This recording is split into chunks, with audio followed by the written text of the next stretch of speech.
A unique tree plantation event had taken place at the orchard of the Maori clan in Lumkur Maori, Lincolnshire, Malim, organized by the Dorbarkur Maori to mark World Environment Day and promote conservation efforts. Originally scheduled for the 5th of June 2024, the event was attended by CM of Hima Malim, Ainam Manik CM as the chief guest,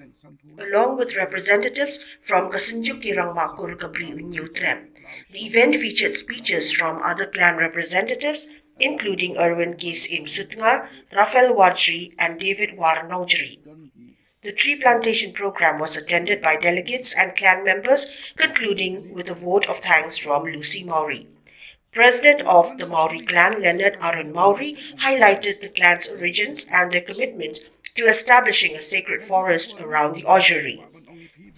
Secretary of the clan, Johnny Star Maori, emphasized the clan's dedication to preserving the site for future generations. Hakni kapol mentang idan ni apo Lumkul Maori apo Lincolnshire Malim kum gadak bangi perlong ini program thungding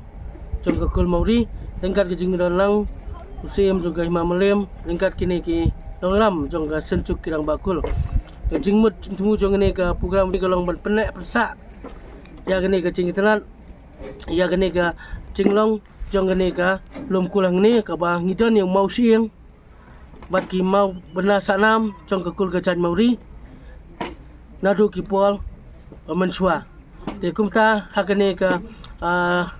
generation ka pamta ni kecuk ka pamta ngi kwa kan man pentenat man pensanam ya gane ka titi dostol jong gajan Mario kasi jungi jong kakul gajan Maori gajongi te kulai sibon. Chief guest on the occasion, Paim Ainam Manik Im, commended the Maori clan's initiative and pledged support for their conservation goals. Nadap dak cing kemen ka bakrau banyo banyo don mentalam hanya ka luam kur Maori hakaba ki penkup buram badru ban penek pensa yaki mau sieng jong ki mei temen ki patemen kumjuru kini jong kur Maori borok kawe sutanat ba mentakasni ka khatsan terik jong bena jelio arpau arpsau pelong ngani program banyak